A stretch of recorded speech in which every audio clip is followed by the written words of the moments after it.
You're watching The Breakfast Club.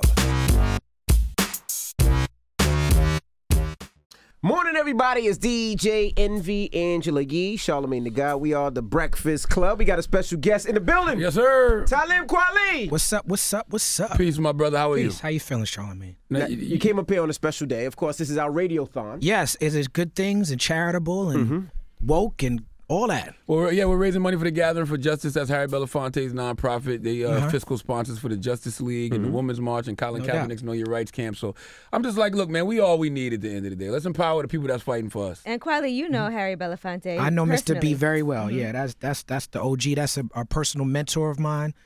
He's part of the reason why I even got linked up with like Dream Defenders and certain people that I've linked up with. I went to the Tallahassee, the Florida State Capitol, and met the Dream Defenders down there on Harry Belafonte's recommendation. He set me on a path of righteousness. You know what I'm saying? So shout out to Mr. B and the whole family. He's one of those guys that like he sacrificed his celebrity, so to speak, for activism. I see you kind of going down that path a little bit. Yeah, I don't want to sacrifice nothing, but yeah, I get what you mean. You know, I definitely look at Harry Belafonte. You know, he was the first platinum artist of all ever. You know, Deo, the Banana Boat song, that was the first platinum million seller ever. Yeah, he is the first ever artist to sell a million records. Ever. You know what I'm saying? So he was of any color of anything. You know what I'm saying? And he's coming from the Caribbean doing it. You know what I'm saying? So he's coming. But he said something to me at a meeting. He said, "I've been in the back rooms of history." You know, and I think that's very adequate to describe his career and what he's been able to do. You know what I'm saying? He funded Martin Luther King Jr.'s whole entire... I knew that. Yeah. I didn't know he was the first artist to go platinum. He funded Beat Street. Really? Yeah. Wow. He's an executive producer on Beat Street. Oh, so he helped bring hip-hop to the masses early on. That's right. You know? Wow. Now, I have to say, man, I was really, really frustrated, hurt, angry to see when you got suspended on Twitter. Are you still suspended? I didn't get suspended. Oh, okay. I got locked. You got locked out. I got suspended once last year. And then I contacted Twitter, and it turns out they was wrong, and they apologized, and they brought me back. Okay. But I got locked there was a lawyer who was threatening me, like a racist Proud Boy lawyer, making very violent threats, calling people the F word, calling people the N word. Posted a noose. Yeah, posted a picture of a noose, said he was going to lynch people, kill people's babies and stuff like that. So he's a lawyer he had his address on a website called findalawyer.com, which is run by the Texas State Bar. So fans of mine has sent me this information, so I posted it, and Twitter locked my account until I deleted that tweet where I posted his business address. But for me, I'm like, we've heard stories about airlines, about certain corporations that are racist, and I feel like if you have your business address out there and you threatening people, like, that's fair game. You should get disbarred for that. You think COINTELPRO exists on social media? Absolutely. It must. Because I'd be wondering how much of these people are actually real. I think for the most part, I think that the whole bots thing and the whole, there's a lot of that. There's a lot of fake accounts, and there's a lot of corporations and governments that are paying for fake accounts. But real people get fooled by this stuff, and then real people come out. Like, that guy tweets like he's a bot, but he's a real person. Really? You know what I'm saying? Like, Okay. he really exists. I've seen pictures. He's made YouTube videos about me. I've seen pictures. He's a duck hunter. You know what I'm saying? That's real talk. Go to his Instagram. He got pictures of dead ducks all over his Instagram. But yeah, I think that being knowledgeable, understanding that, yes, there are bots who are putting out fake news, and there are trolls who are just paid to do it, but real people are fooled by this. And I feel like Donald Trump, he retweeted neo-Nazi bots and real neo-Nazis 75 times on the campaign trail. So the idea that online bigotry or trolls, just ignore the trolls, I don't think that's something that is real. And in 2017, when everything is existing online. When did you start going back at people? Because, this has been a bunch of day one. years now. You spend a lot of time battling trolls on social media. Day one. Why though? Like, why? Oh, well, for the reasons I just laid out. I mean, we all come from the same place, the same seed when it comes to this hip hop thing. And I grew up, in the God body era. You know what I'm saying? It's like building and destroying, and you was on the street corners. You had to show and prove. You had to be right and exact. And if you wasn't, you would get broken down by the gods. You know what I'm saying? So the idea that you should let a lie live, that you should let a lie breathe, a lie only gains traction. bigotry and racism only gets stronger when you ignore it. No problem in history has been solved by ignoring it. Is it for everybody? Nah, some people are shy. Some people don't have the voice or the platform. Some people don't have the information, but I'm not that dude. You know what I'm saying? I have the training. I have the information. I have the platform. If I'm not going to speak out against bigotry, nobody. Have you ever changed anybody's mind or changed anybody's bigoted thoughts? And yeah, all the time people hit me and tell me I'm sorry. I get accounts that were suspended and come back and apologize to me. It doesn't happen often, but it happens a lot. But I don't do it to change their mind. I'm not concerned about the soul of a racist. I'm not on it to convince somebody or change their mind. I look at it like they're a canvas and I paint my truth on it.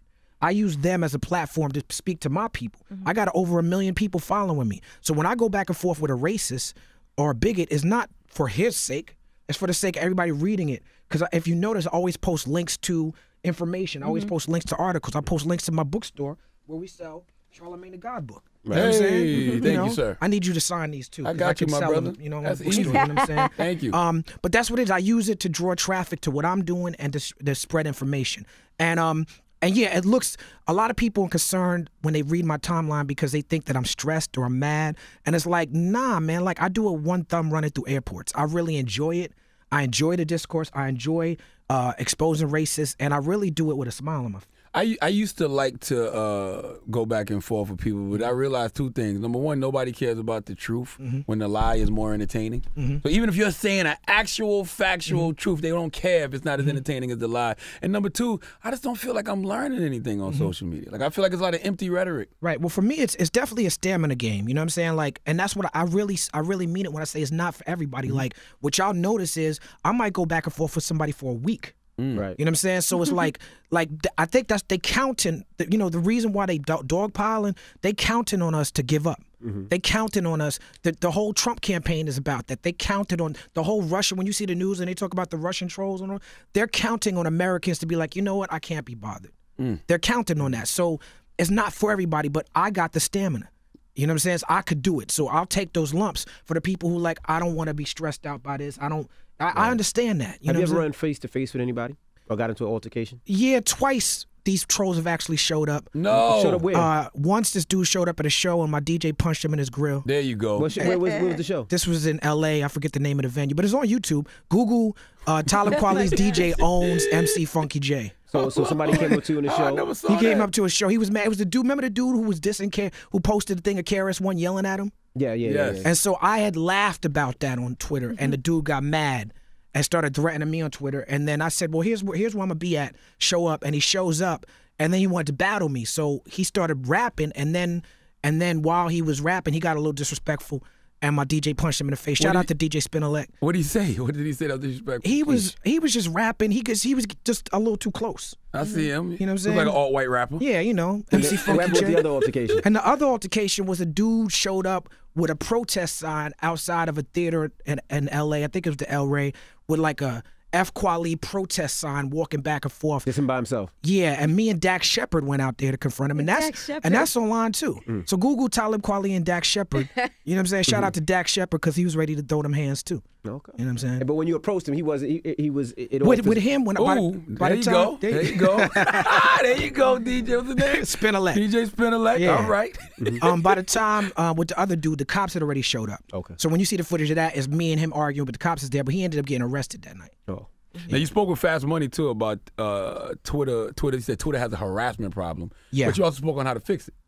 Yeah. See, you know the thing is, like, most people who work in Silicon Valley have not experienced racism, have not studied critical race theory, have not studied sociology. So with a lot of these Nazi accounts and these white supremacist accounts, they're using coded language and they're using dog whistles that people of color like us, we all recognize off top. Even if you haven't studied critical race theory, if you're a person of color, you recognize when someone is using a dog whistle. Like what?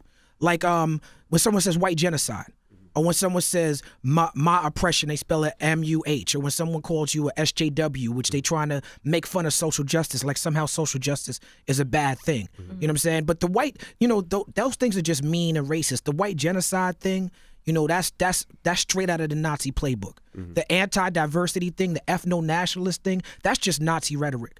And if you look at an account and he got the 1488, which is the Nazi numbers, and he has like some sort of play on words of Hitler in his name, and he's tweeting at nothing but people of color, and he's talking about he's anti-diversity, white genocide. Delete his account. You're supposed to delete his account. Absolutely. I don't think that the people who run that part of it But Twitter's educated. Twitter's usually fast, but people reporting it though, because Yeah, I mean, I've had Twitter call me and apologize several times. I've been on several meetings with them, several emails. I've been reported. I do report a lot. I'm very, very, very, very aware of how the TOS works. And to be fair, Twitter always responds when I send a report. For the Twitter's most faster part, than Instagram and any other social media platform. They respond fast. For the, I would say 60% of the time for me, they get it right. Right. 40% of the time, they say this didn't break TOS when I know it did. You know what I'm saying? Do you why is it so hard for people still to discuss racism in 2017? I even saw like the movie Get Out. I think it's the Golden Globes. They're putting them under the best Comedy. musical and best comedy Really? category. I mean, it is. I guess it's a comedy a little bit. No, I don't know. Racism is the backbone of this country. It's institutionalized. It's what this country was built. As a matter of fact, racism was invented for America. You know what I'm saying? Like it was invented to justify the Atlantic slave trade. Before then, people didn't look at black this way and white people. Whiteness wasn't even, no one even said that. No one said I'm black. No one said I'm white. Race is a social construct for greedy people. You know what I'm saying? It was designed so that they could justify kidnapping and enslaving black bodies from Africa. That's a great point, because as a human being, I don't think that you could sit back and watch that happen to another human being unless somebody told you this human being is bad, or they're lesser than, or they deserve this. And they did it culturally. They did it with the religion. White preachers would be like, blackness is a sin. You know what I'm saying? They did it. If you speak any African dialect, that's you getting arrested. You know what I'm saying? Like you can't be around your family. You can't express your culture. That's why it's called systemic, because it was a system to break all the way down. And when slavery became politically incorrect, that system transferred to Jim Crow. And when Jim Crow became politically incorrect, that system transferred to prison. You know what I'm saying? So it keeps going now. That's why they say the prison industrial complex is the new slavery, the new Jim Crow, because it's all the same system. When you a felon in prison, you don't got no rights. You a ward of a state. Technically, the state owns you. What do you think about Meek Mill being sent to prison for 2 to 4 years? I'm just catching up on some of the stuff they're saying about the judge, and people are saying that the judge had a vendetta against him. Either way, violation of probation, riding a dirt bike. What I'm understanding, it wasn't recommended that he gets jail time. Right, the DA didn't recommend it, and neither did his probation officer. Yeah, exactly. Yeah, I really like how the community is supporting Meek Mill on this. I like that the community is coming together, from Jay-Z to Kevin Hart. Like everybody is sort of making a big deal out of it, and I think we need to do that more. Do you think the whole parole system needs to be overhauled, just as far as how they put people on parole or on probation for years and years and years, and then just any small thing is violating your probation? But we're forgetting the fact that Meek was on probation for 11 years, but the reason he kept getting more years is because he was violating by failing drug tests and stuff like that. So I agree,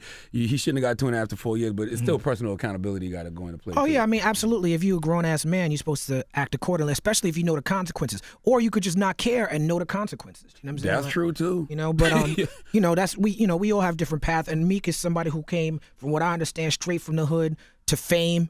And that could be tough on a young person. Right. Because I feel like there's more effective ways to do things, like hundreds of hours of community service and making people do certain things in the community. And I think that creates a lot of change in how a person thinks and views the world, and how it can help other people also. Right. I've also heard, I was reading some people in Philly talking about how if they was in the same position as Meek Mill, they would have been locked up a long time ago too. So there's also that celebrity privilege that's at play as well too. Now you got the album coming out. Yeah, it's coming out tonight.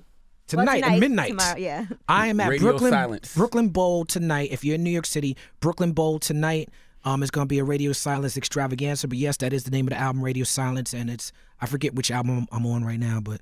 Why Radio Silence? That's not you at all. You're never quiet. I'm never quiet. But it's Radio Silence because, the industry, the music, the radio has been a huge part of hip-hop. It's a huge part of our culture, from LL Cool J to now, to the Breakfast Club. The radio is where people it's a driving force in the culture. It's where people get the information. But for the type of hip-hop I do, how hip-hop has been fractured in the industry, I may not get the radio looks and the radio love. So whether the radio is cracking for me or not, whether the radio is silent or not, my career is what it is, and my career is going to be fine. I've had to learn how to exist outside of the industry. So this album, I've spent a lot of time competing. You know what I'm saying? Like, for years, I would go do radio, go talk to the DJs, go to the strip club, spend the money, do what I need to do. And you get to a point in your career where you've done that so long, I have the cultural currency. Now the people could come to me. Now I don't have to play the same industry games or play by the same industry rules that a lot of artists who need radio play need to do. So to me, it's like if the radio wasn't there, I could still make this album. Don't you feel like radio has changed so much, too, from when you first started your career? Yes, but and yes. You've always had a problem getting on the radio, though. Yeah, except for you, MV. I mean, you was playing Get By and stuff like that. Other records before, but we always had a personal relationship as well. And like you said, going to the clubs and meeting me established a conversation where you say, I got a record, I had no problem. Right. But it's difficult for you. And have you ever chased Get By? Because that record was so big, it feels like I would try to chase that record every album to get the radio. That wasn't a commercial. You wasn't trying to be commercial with that. No, right? never. I've never done it to try to be commercial. And I saw you tell Jesus and Mero, Jay-Z didn't even charge you to get on that. Not on the remix. No, he did not. Get By is my biggest record. I have the other hits that I have. I Come Here was a modest hit. It got like a couple thousand plays a week at some point. Hot Thing, The Blast. Those are like my four. Never Been in Love. Get By on all my love records, right?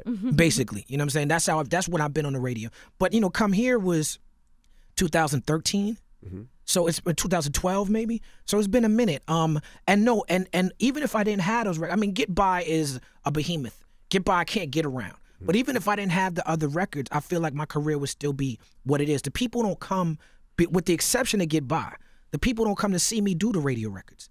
The people are way more excited about Black Star, which Black Star is not even my highest selling album. Eardrum, Quality, Beautiful Struggle, those albums have all outsold Black Star. Really? But the people come, and when people see me on the street, the thing they mention the most is Black Star, which shows me that being a part of the culture is way more important than a hit record. Hell yeah. You got Chance the Rapper, he don't get that much radio play. None. He had one radio record, which is no problems. No problem. He don't even 2 Chainz and Wayne on that. You can't even sell a Chance the Rapper album. You can't even sell it. He gives it out for free. But he's still moving the culture, so I feel like that's really where my lane is. Do you and Mos Def ever talk about resurrecting Black Star? Because Moses seem like he back active a little bit. Yeah, he's in the swing of things right now. I think he's in New York right now. Yasin Bey. Yeah, Yasin Bey. We've been doing some Black Star shows.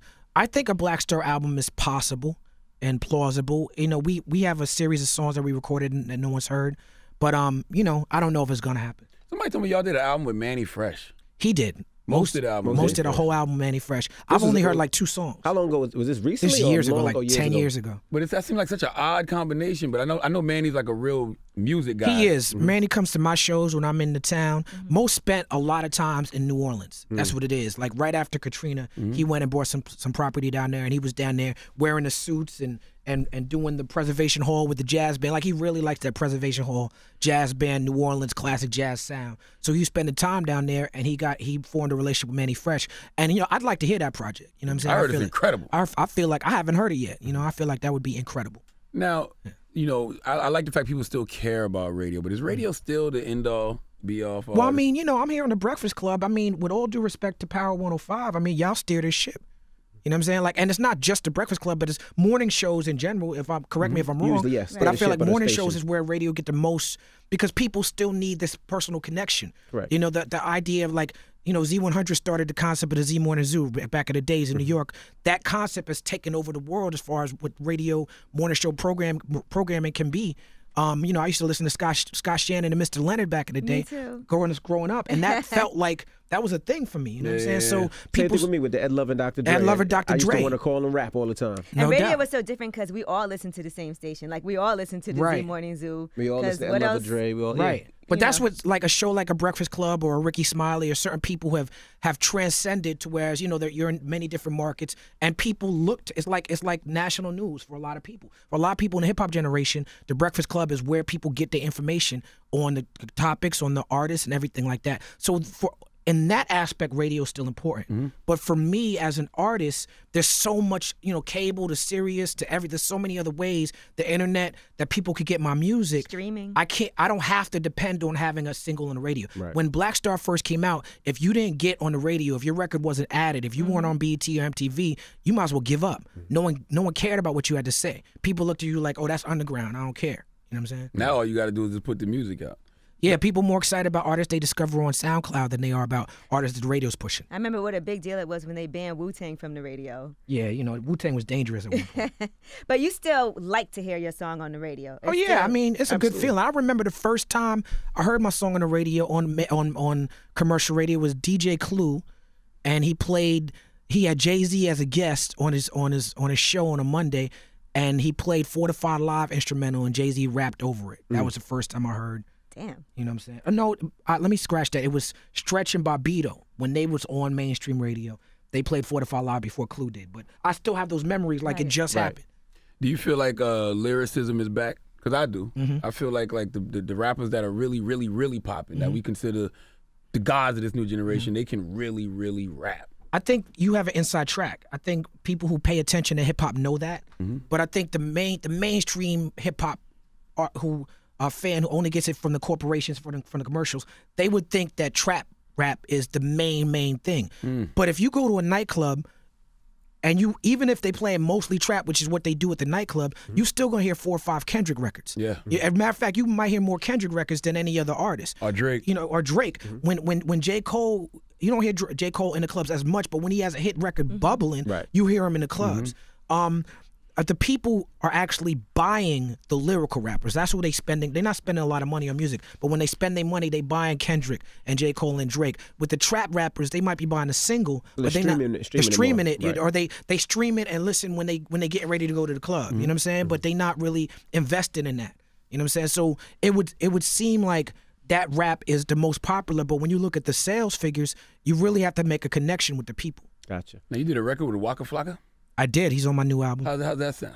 It sounds good. I should send it to y'all. He said, that's why I put it on the album. Yeah, I mean, shout out to Waka Flocka. What type of Flocka though? Because Flocka will try to rap when he wants to. Right. It's the enlightened lyrical, bars rapper. Got you. Flocka, like the Flocka whose moms grew up in New York. Flocka. You know what I'm saying? Okay. And you got my guy Jay Electronica on the album. Yeah, Jay Electronica. That's a unicorn moment. I went to the Farrakhan meeting.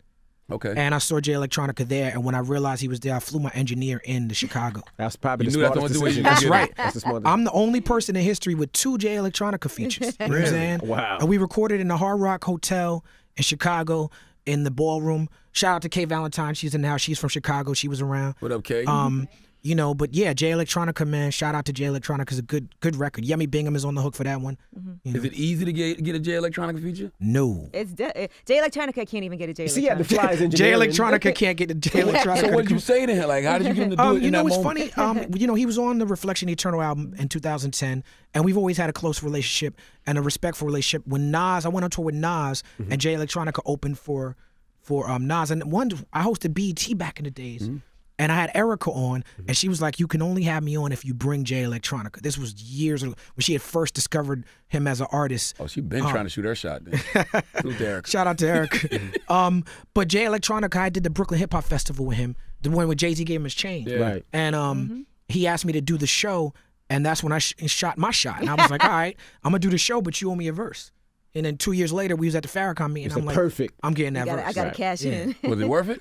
Oh, yeah, it was worth it. Okay. Now, let me ask you this. You see everything that's going on in Hollywood with Harvey Weinstein, all these Brett Ratner, just all these different accusations. And do you feel like the music industry is next? Because, Hell yeah, I think so. there are, I'm sure, a lot of people, a lot of women, men that acted inappropriately. Absolutely. And even, men that acted inappropriately with men. There's accusations about Benny Medina and all kinds of people out there. Do you feel like that is something that is... Well, I feel like we care about it because we know. I feel like Hollywood has always known about the Harvey Weinstein types, but they were able to still be successful because only Hollywood knew. Now that we know, now it's a problem. Right. Now that social media happens and you have campaigns like Me Too, and people now feel empowered to tell their stories in ways that they never had before. The same way how racists are empowered by Trump. Victims of sexual abuse or rape or sexual assault now feel empowered by, okay, now I can be in a safe space from my computer, but still share my experience with other people. I think that's a very powerful thing. I feel like they're not by themselves. They feel like they're not by themselves. Yeah, a lot of people will tell you, I don't want to be the first person to come forward. I mean, look what happens to people who come forward. Women, for years, women who come forward are treated like whores, or treated like liars, or, that's what we do. I think the same way it's on white people to fix white supremacy, it's on men to fix that. Yes. Oh, absolutely. You know what I'm saying? Like last week, I gave myself donkey of the day just because I don't know why it just hit me like, yo, we were really raised on what they call rape culture. Yeah, absolutely. Like throughout the 90s, early 2000s, we were raised on objectifying women, treating women like whores. Yeah. Like even if you watch the old Dr. Dre video. That's how you was a man. Yes. You wasn't a man if you didn't do it. And they would actually call you gay. Yeah, you gay. If you don't disrespect women or you not rapey, you not a man. Yes. Yeah. And I don't know why it just... I don't know why I just came to that conclusion all of a sudden. Well, you get older, like, the Louis C.K. thing came out, and that broke my heart because he's one of my favorite comedians. Mark Maron, that's how you say his name, right? Mark Maron is a Louis C.K. friend. He wrote a thing. I like what he wrote. It was very beautiful, and I posted it on my Twitter account, and I'm not going to, mess up his words. But essentially, the point he was getting at was the people who happened to, I was friends with them too, and they couldn't tell me. And that shows me something's wrong with me. And he said, here I am at 54 years old.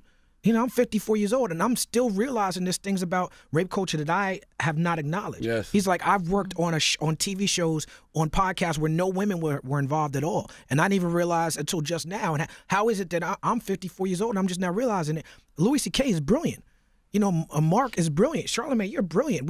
These are brilliant people who still have, because we raised on rape culture, have not dealt with it. We've not had to deal with it. Right. I didn't really understand. Like when I saw what happened with Hillary Clinton, I wasn't a huge Hillary Clinton fan, but I realized, I was like, wow, America really hates women. Yeah. The way that she's being treated, it was crazy.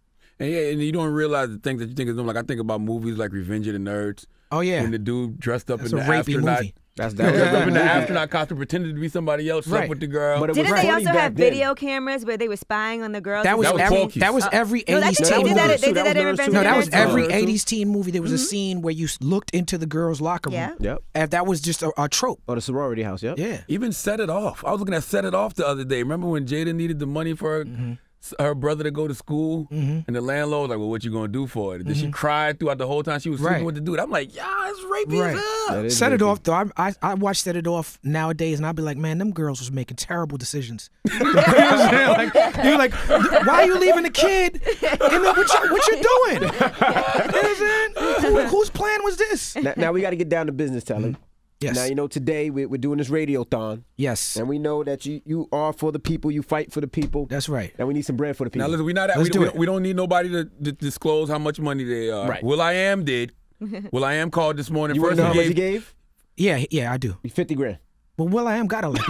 And first he gave 20 and called back. He's in Africa. Called back. It was like, that's not enough because he believes in what Colin's doing. Right. He believes in the Women's March. And he has his own organization that he's had for 12 years, so he knows how Will.i.am hard it is a great guy. to We raise don't need money. to know how much you We donate. don't need you to tell us. I can donate. Need to go online and... I got this. So say it online. So It's BC Change, the number 4 change.com. Or you can just text change. To 52182. Yes. And I need everybody listening who rocks with me to donate whatever they can. $1, $10, $20, $100, whatever you could donate. Definitely. Text change to 52182. Now, you got a song dedicated to Brescia Meadows. I do. What's that about?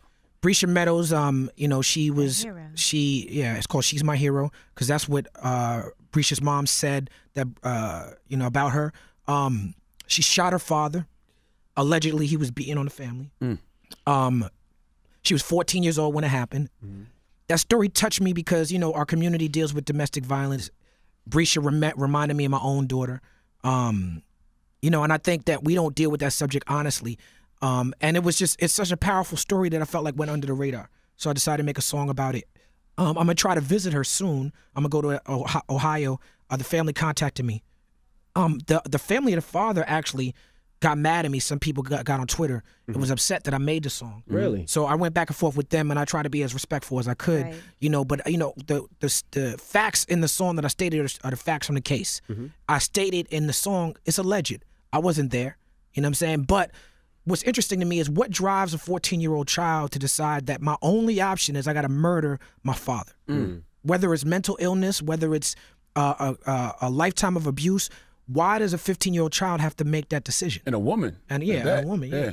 So that was interesting to me, and I felt like I needed to amplify it. So is the family denying that the father was beating on them? Yeah, they're saying that. Yeah, they're saying it's not accurate, and but that's Is she in jail or? She's in a.